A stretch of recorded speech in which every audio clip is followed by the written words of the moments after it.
Yeah, once again, we're out here trying it. So I printed these new pieces out of PLA. These are the extruder bodies. I didn't put them on. Put the camera up here. So basically, I replaced these PETG arms with these PLA parts. And I added longer screws in here so I can adjust more tension onto the spring. And thus far, I think it's working. We're getting blue and red.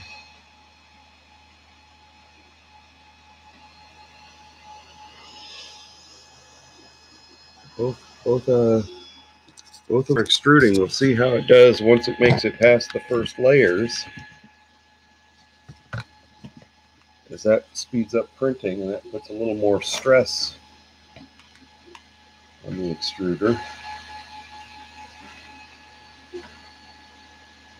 And now I've got pop-ups. Hey, Mike Whaley. Pop-ups all over the top of the chat. So this is just going to be it's mixing the colors, but it's just going to be a single color. So it's equal parts red and blue. Hi there. Yeah, they're watching the bowl print. Oh, bring them over here. You're not. It's looking, see, this is what it's looking at right there. All right.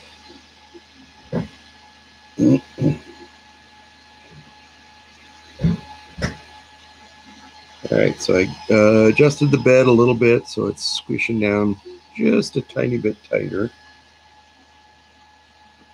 Go a smidge more this side.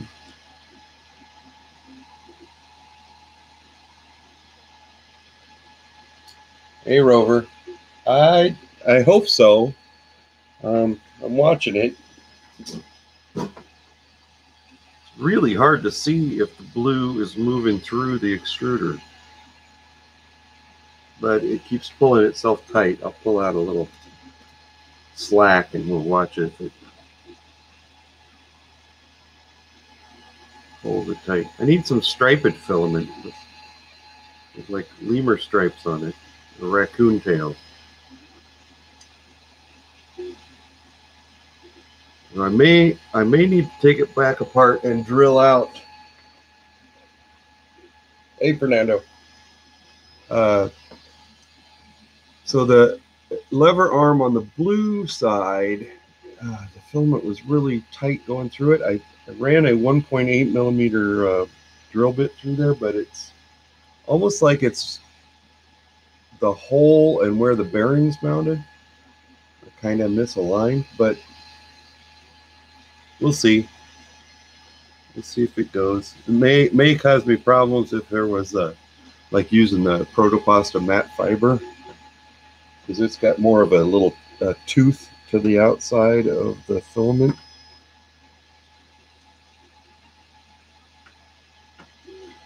And so it may tend to grab.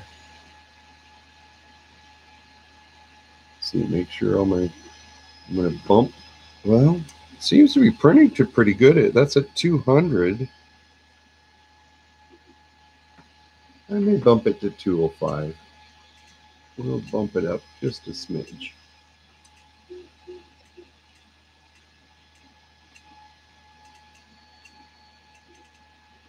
There we go. And Mike, howdy. Uh-oh, I hear the ice cream truck coming by.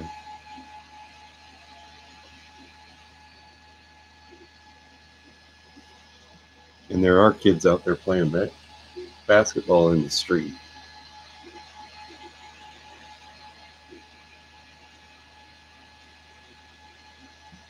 So yeah, I printed the parts on the Cetus, and now the Cetus is all clogged up, jammed, won't print. It's been a good week for 3D printing.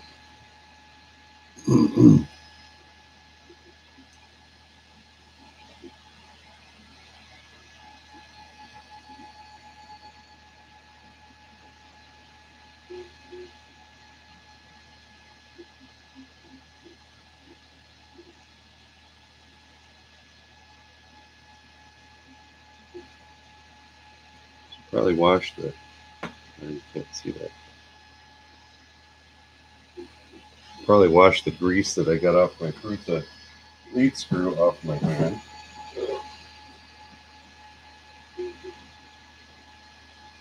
You know, outside working in the wife's barn all day today, putting up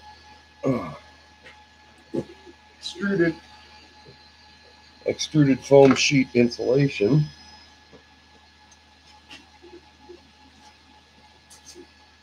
And then it started to rain a little bit, so we packed everything up. We got all the sawhorses in the backyard.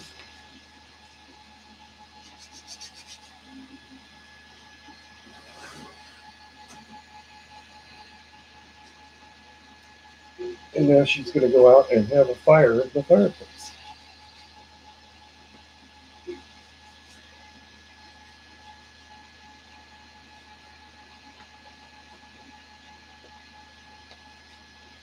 All right. That's better. Probably have stuff all over my face, you know, as I leaned against it. What was I going to get? I don't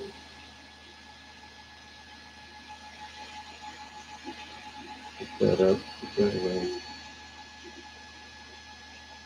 Oh.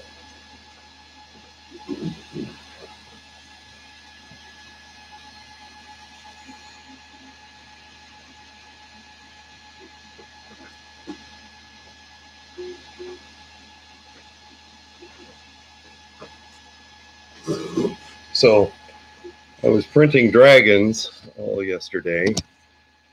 The Protopasta orange one didn't turn out so hot. I had a jam.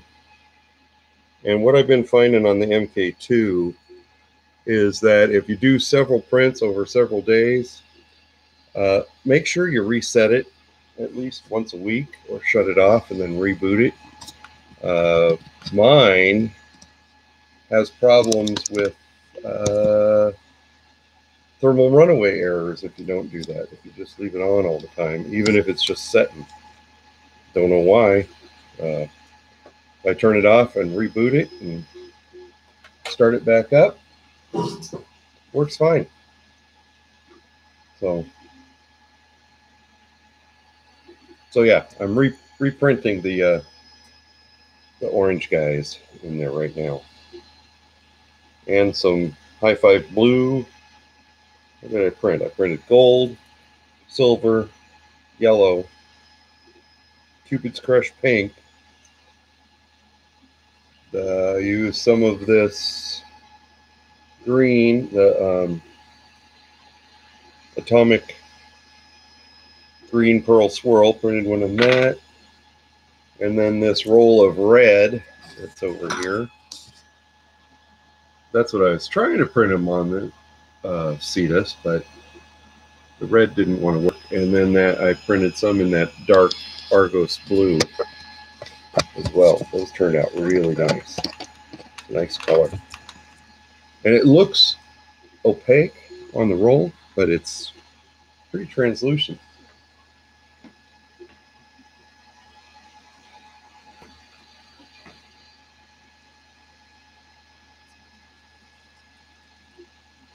So, wow, these guys look under extruded, but they're really tough. The orange dragons here. They might clean up. Oh, I should go get the green ones. So I tried the variable slicing thing with the Cetus. couldn't get it to print with that software, so I had to slice in Slick 3R and print. Send the G code from Slick 3R through the Cetus software to the Cetus, and it did print the dragons. I'm going to go get them, and I'll bring out a pair of dragons that don't have the variable height feature on them, because they did print successfully. So let me go in and get those, and I'll be right back.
Okay, so turn it over this way. So there's a gold one that was done on the Prusa, and this is the green one that was done on the Cetus with the variable height, the variable layer height adjustment. I think you can see there what the difference is.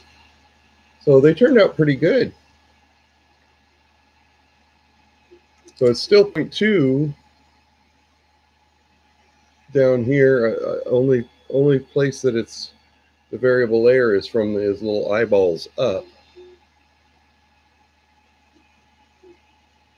So you can still see the layer lines in his wings, his body and stuff, but made the top of his head pretty nice as compared to, I mean, they're both nice looking things, but it just smooths it out. So if you were doing somebody's face like Nefertiti or something, the way I printed the Nefertiti model was laying this, back up. So the back of her head had all the supports behind it, and her face, didn't have supports on for her nose and that kind of stuff. So she turned out really nice, but I wish they would have had this variable layer height feature when I was printing her, because that would have been really cool to get a nice looking model like that.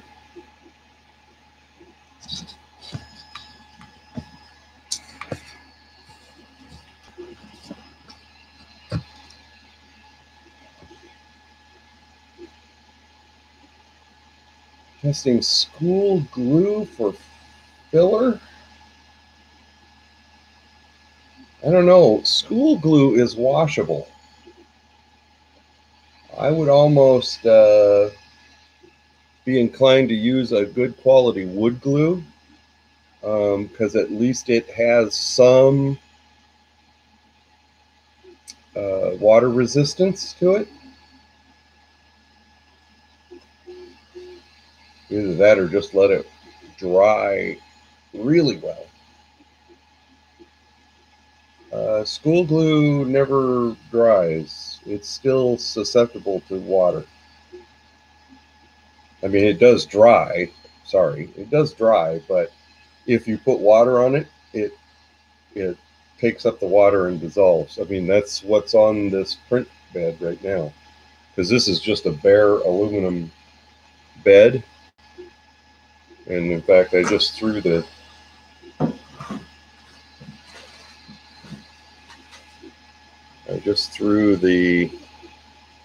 see, it says washable.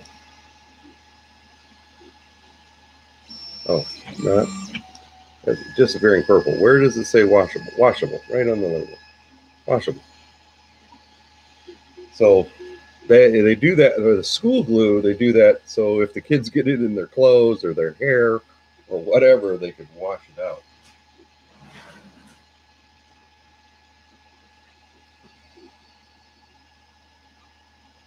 Now, if it's regular old Elmer's glue, it's a lot more resistant to water when it dries. Although it will still soften. Like if you glued two pieces together with Elmer's glue and then soaked it in water, it will eventually dissolve. But the school glue dissolves a lot easier. Okay. So, like an acrylic paint, that's why I mentioned the water uptake of the school glue.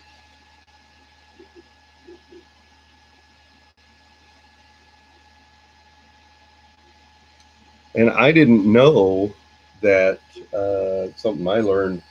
Okay, there you go. So, something I learned just last year was that glue sticks are water soluble, which I never thought they were water soluble. But it makes sense. That's what they're using for the soluble supports for, it's PVA.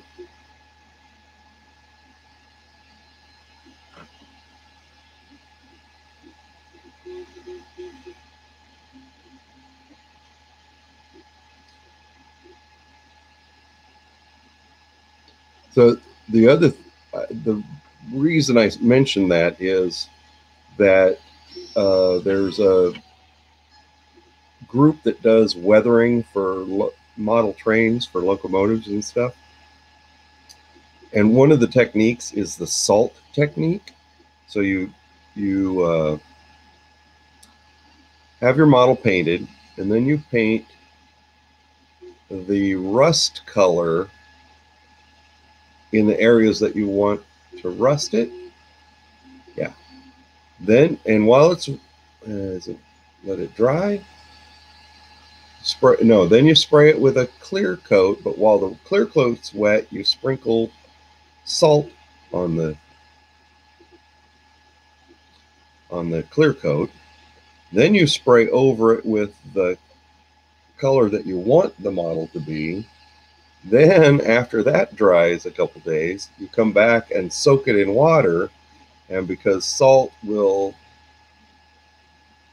absorb the water through the paint, it will dissolve, and then you can scrub it with a stiff brush, and you get that rust patch looking paint job.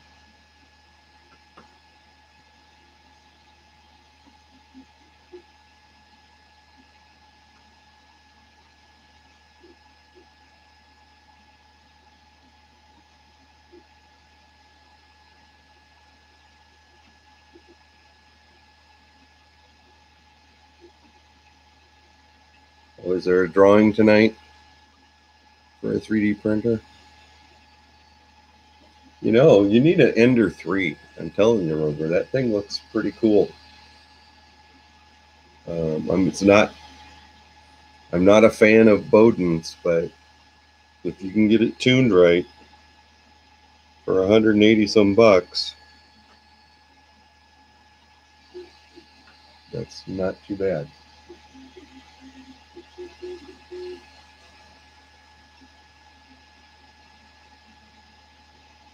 The thing that annoys me about like products on GearBest and Banggood and whatever is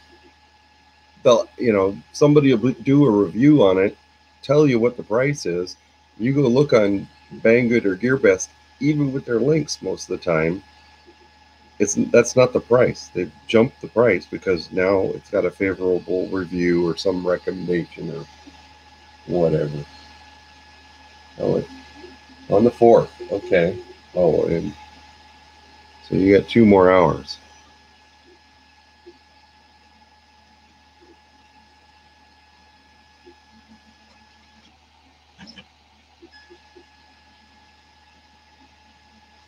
Well, this is looking promising at the first layers. I'm so far so good.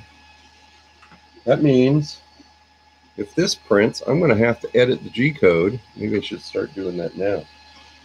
Edit the G code for this thing and add the commands for swapping tools so we get a color blend. How do you want to do it? A continuous blend from bottom to top or back and forth blend?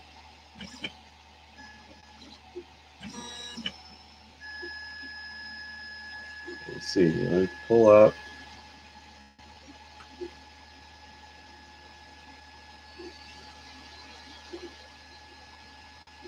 Okay. I got you.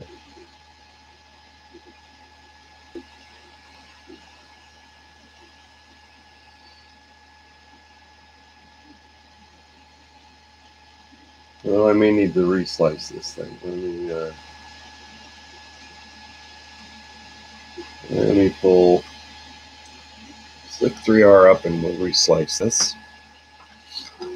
I'm going to go with 3 perimeters this time.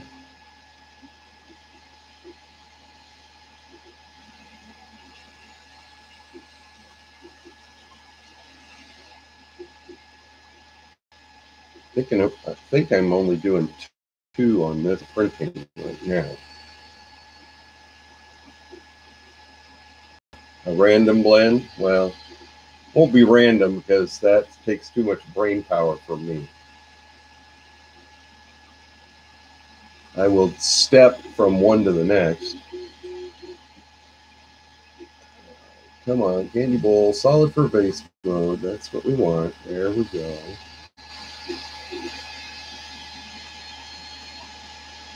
Okay. Print settings. We're 035 fatso. We're going to do 3 perimeters. No top layers, 3 bottom layers. We're doing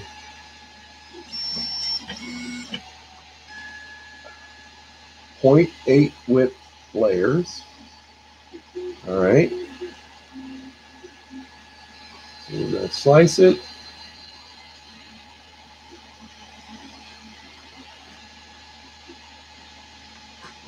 Taking a little bit to slice. This, I've gotten it to retract. I slowed down the retract millimeters a second to wipe while retracting. And that's why it looks so odd when it does that pause and whatever.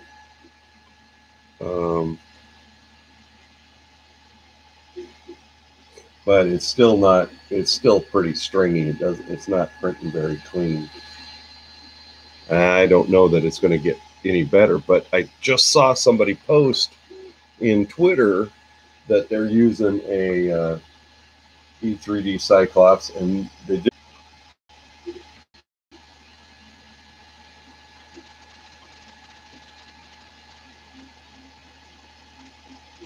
Okay, whoops, not pictures, downloads. Come on. Okay. Oh, offline.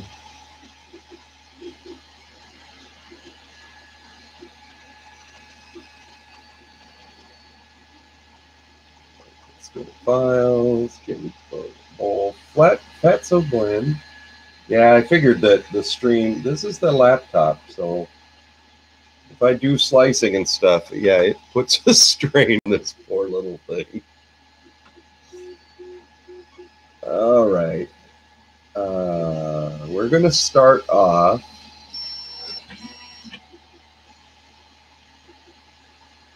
with tool 7, just because that gives us equal blend with both. Yep, it's sad. All right, we're almost done with first layer. I see it's pulling up over here a little bit, but that's okay. It'll be all right.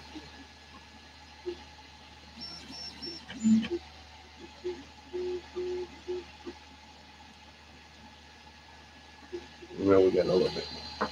All right. Mesh bed leveling. Caps lock. So if I type stuff with caps lock on, don't get mad at me. We're going to do T7 for equal blend. And then I'm going to go looking for layer numbers. So 0, 1, 2. So layer 3.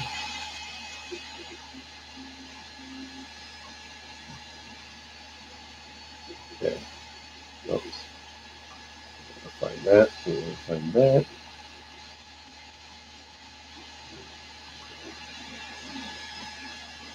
Okay. Next. Whoops. What? Layer 77. Oh, I'm just going backwards. That's why. Okay. So layer 3. Well, so we'll go with tool 8. Oops. That gives us the next color. We'll do one layer each time for the first. We get to tool 0. What did you? I hate friggin' touch screens.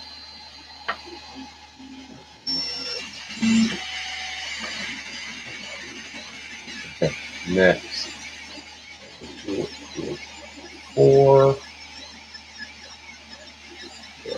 Tool 9.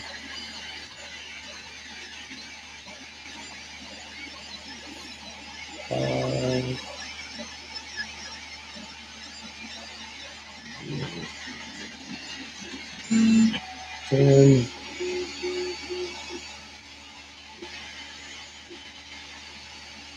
next layer, 11. Next layer is tool 0. We'll do 2 layers at tool 0. So next. We'll go tool 11. We'll go back down through them. Next. Tool 10. Next. Tool 9.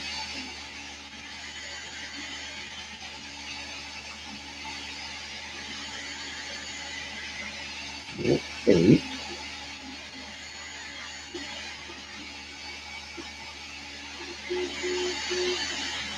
Tool 7.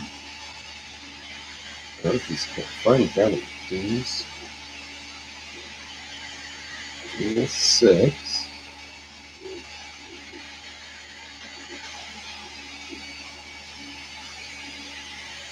Tool 5.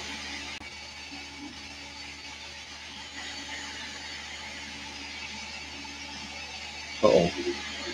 Email blazer?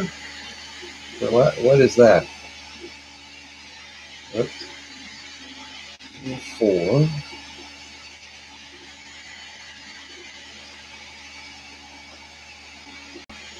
We go tool 3.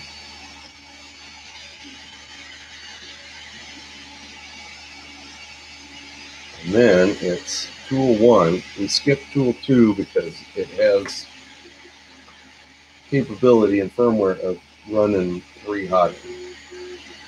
So now we're going to go 4 layers.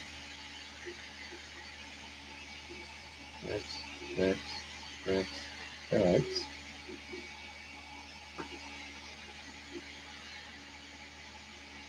Tool 3.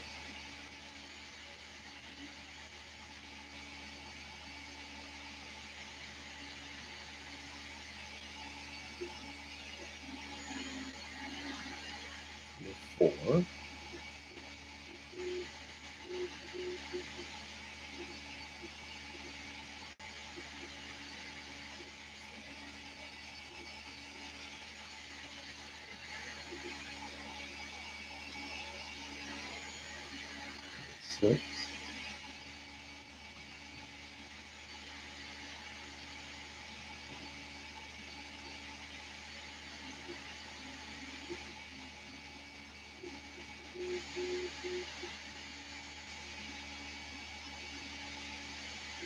Eight.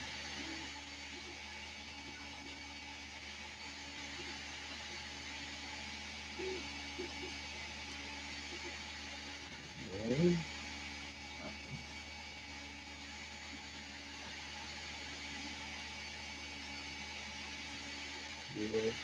10.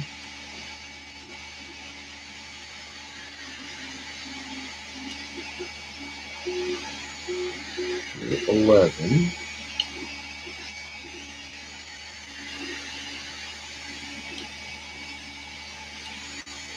0. And we'll go 8 layers. Oh, this is going to get confusing.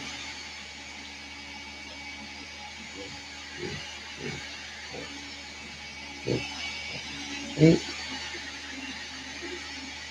11, 8, 6. Whoops. Go back around to 0.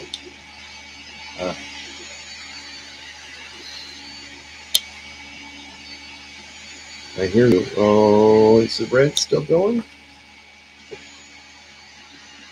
It's looking mighty blue. Yep. It's mighty skippy on the red there.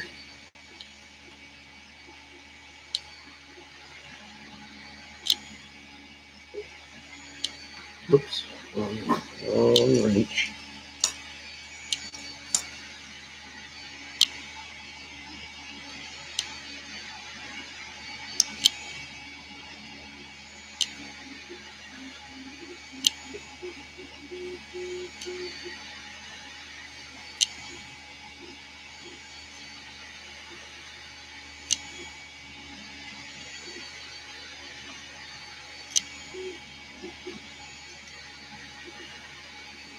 Now, see, the red one I thought would be the one that would just work great, but it's not. Okay, there's that. That's that.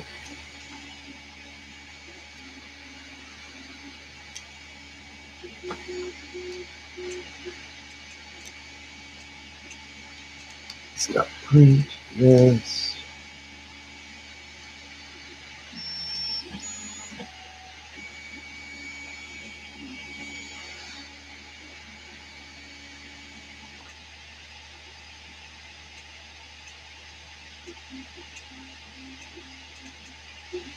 Station.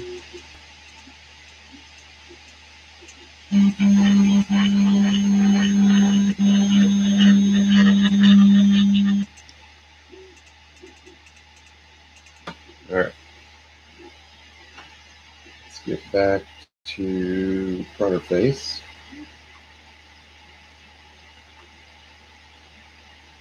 I'm going to go 100 in reverse.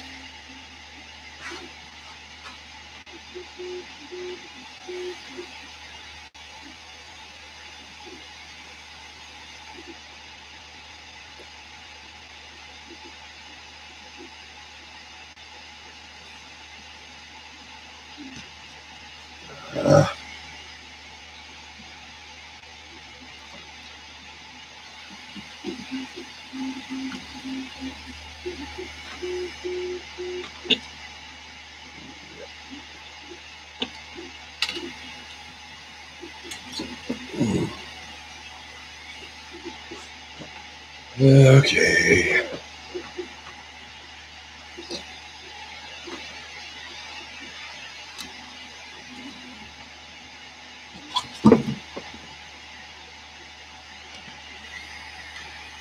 Well, hold that one up.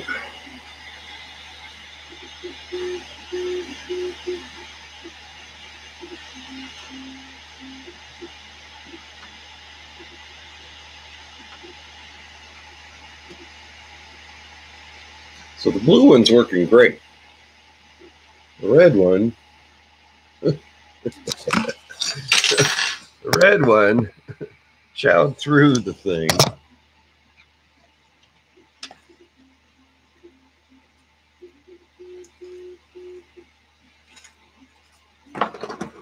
Pretty badly. All right. Well, Dragons, you get over there. All right, what's going on with my hot egg here? Sorry, leaving you guys staring at the wall there.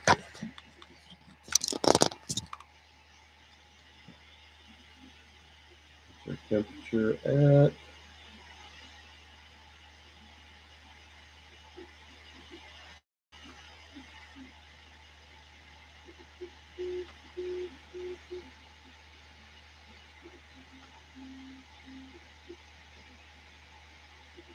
At 158. Not hot enough yet.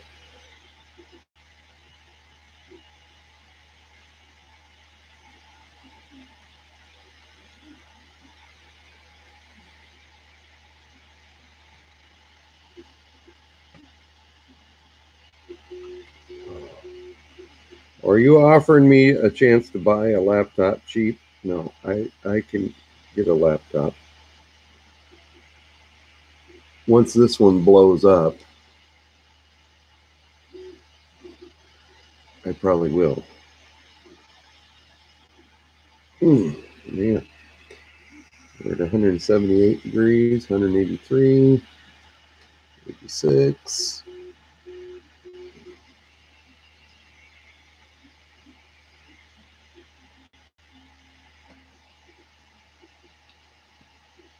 Pull some more filament through there. There we go.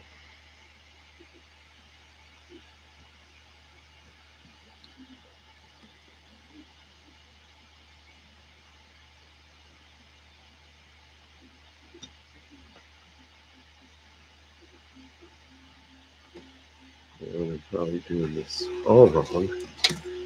As soon as I start forcing filament through there, it's going to back up this nozzle, which is going to clog this one. So let's push some filament in there.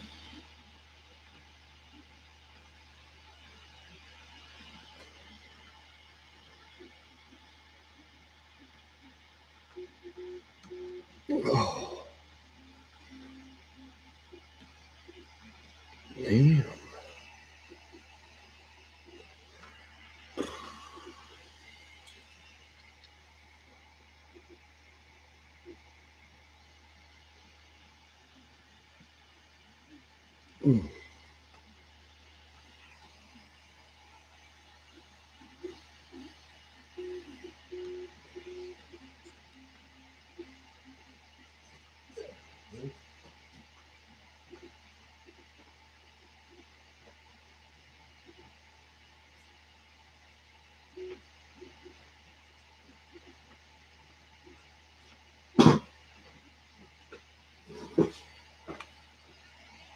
There.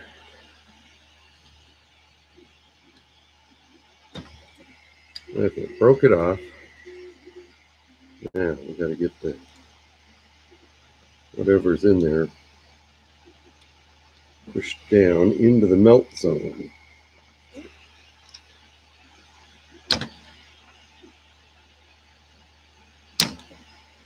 Come on.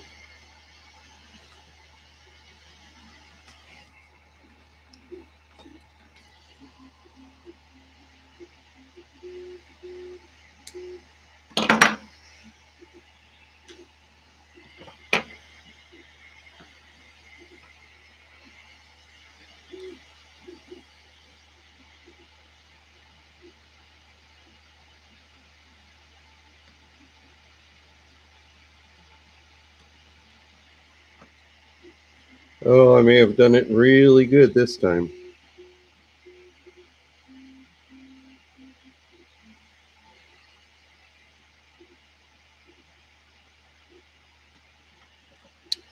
Well, let's see if I can force it up the backside.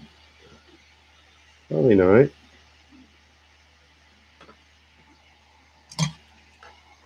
Let's see if we can put silver on both sides.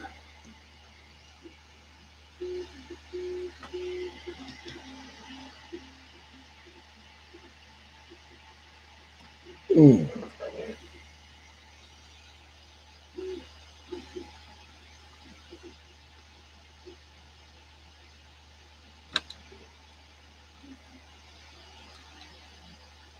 Oh, this may have to have the. This may be more than I can handle today.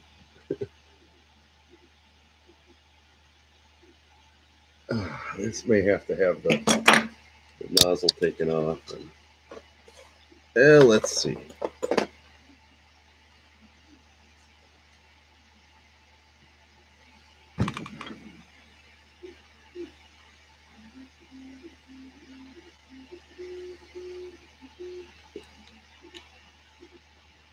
Oh, that's not good.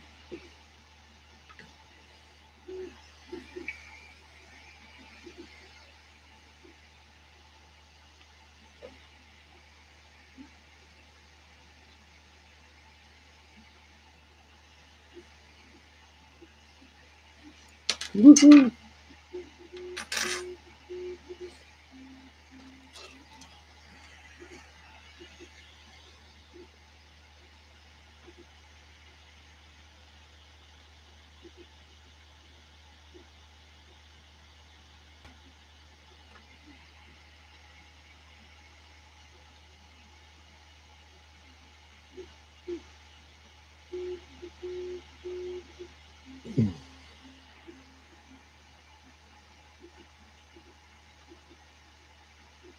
Yep. I think it swelled up.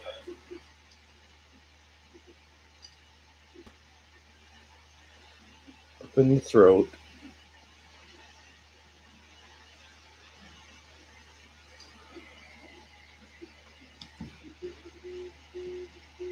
There's very likely a plug backed up in there. Sometimes you can work it back and forth a little bit and get it to go.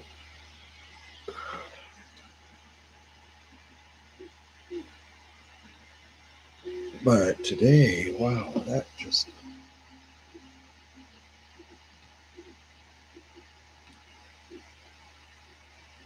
is not cooperating.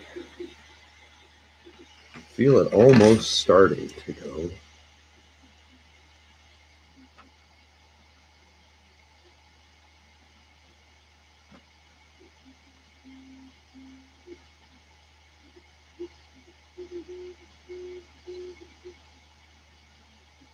Ooh.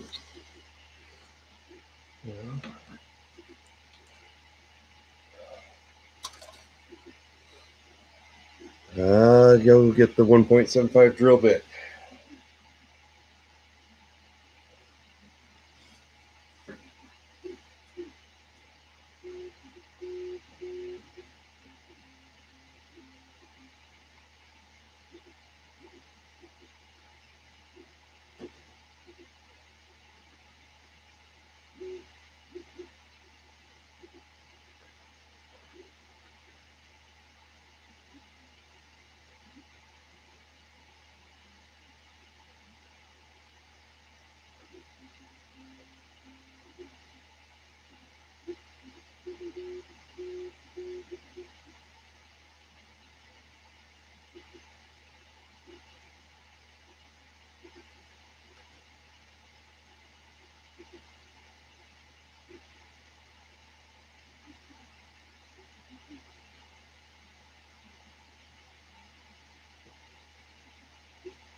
So get down in there and drill it out a little bit.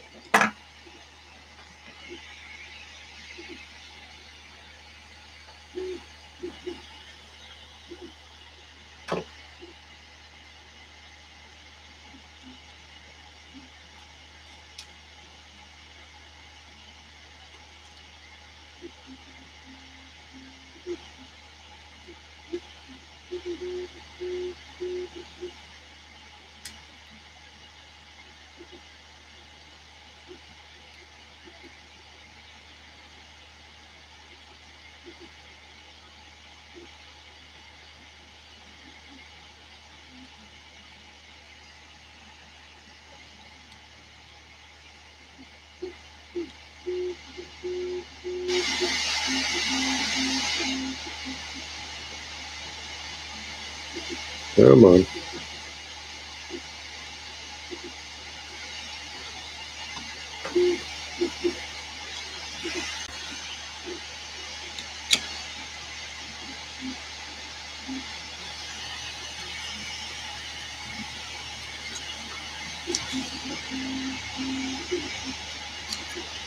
So, other than fighting with 3D printers, how's everybody else's day going?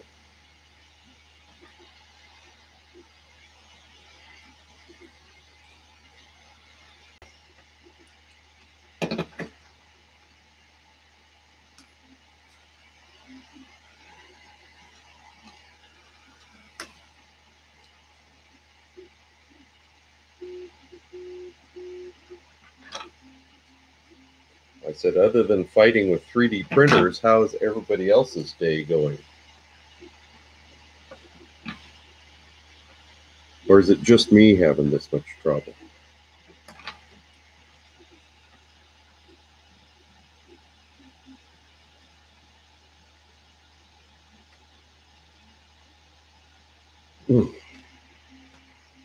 Probably just me. All right, let's try 1.2 millimeter, 1.5 millimeter.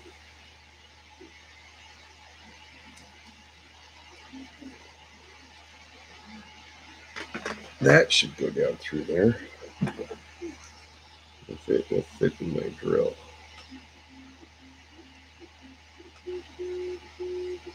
Yes, yes. Yes, it will. Okay. I don't want to see any metal shavings out of here.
Where's my soil?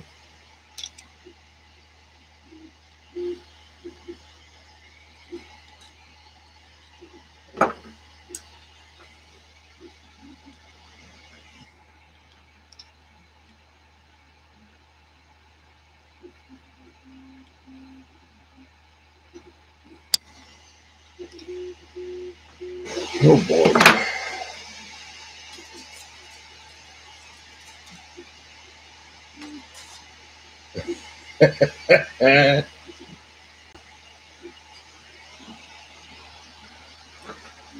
Well, sounds typical. Typical weekend of 3D printing.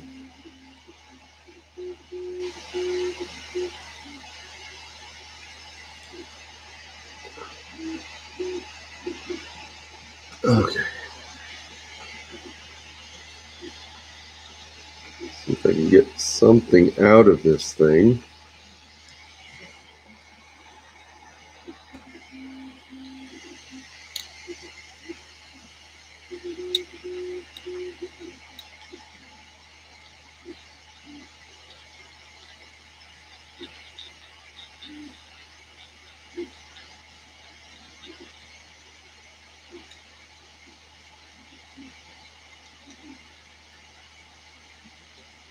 I feel what's going on in here.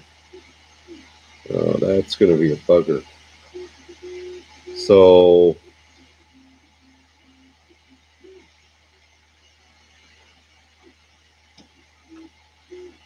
what I can feel is that there's filament that broke off above the top of the throat, or it's mushed over in there. Yeah.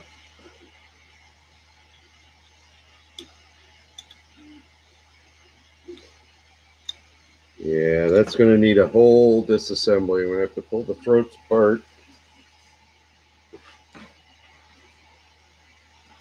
heat them up, purge them, and put the whole hot end back together, unfortunately.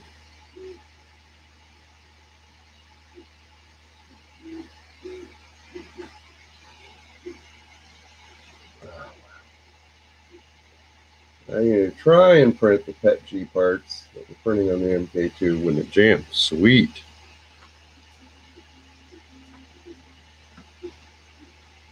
Okay. Yep, I don't think. Yeah, that's not going to work. Okay. Well, so much for that.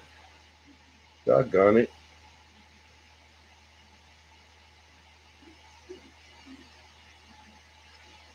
Could always print with one nozzle, I guess. Have one jammed up nozzle.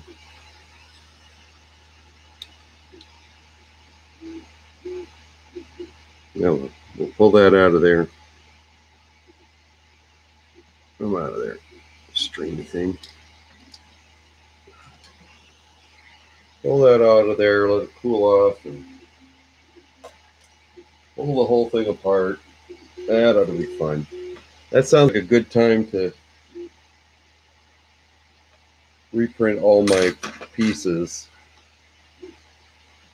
for the hot end mount and my end stop mount. Whoa, almost lost that. Let's put that back in there. Shut the lid. Okay. So yeah, the hot end mount. Let's go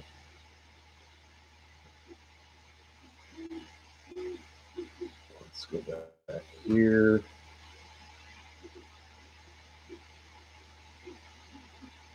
Oops.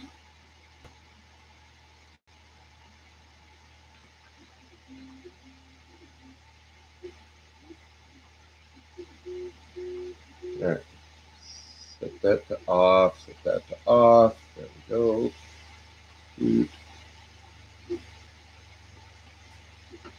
All right.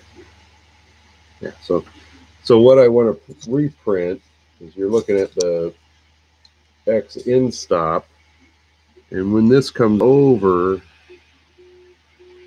you can see that it's hard to see because of the extruder wires, but you can see that the little arm for the stop is barely catching the bottom corner. So I want to reprint this mount or reprint the X stop mount to bring that switch where it mounts up about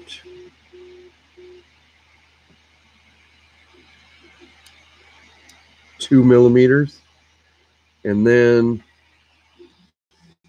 I don't need this big of a offset because this T-nut and this screw right up, T-nut and the screw right up here are at the very end of the extrusion. So I need to move this, the two mounting holes for the switch over that way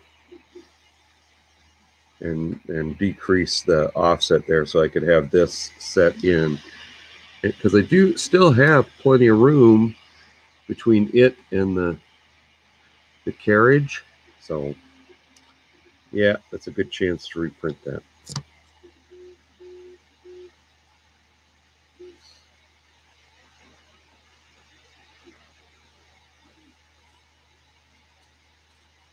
Oh, that's what fell. That's what fell on the floor. My nozzle. I better go find that, or I completely lose it.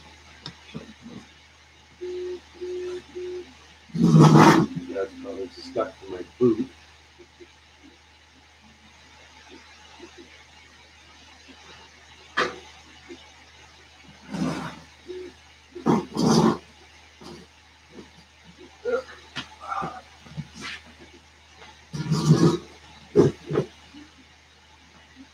Yeah, not stuck to my boot, but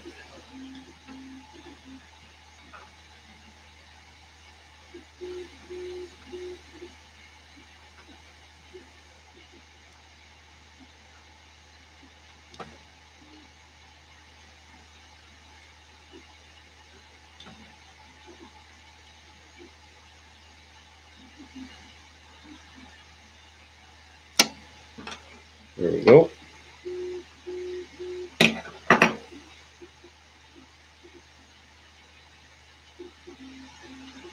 It's the weirdest cold pull ever.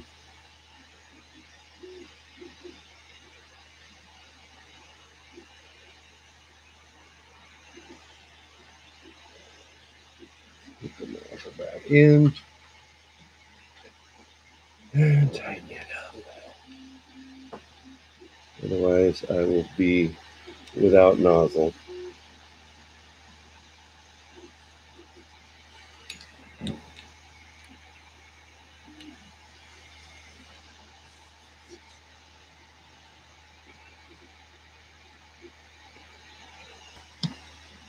Okay, there we go. All right, guys. Well, sorry it's a fail, but I'm going to end it there. I'll see you later. Have a good evening.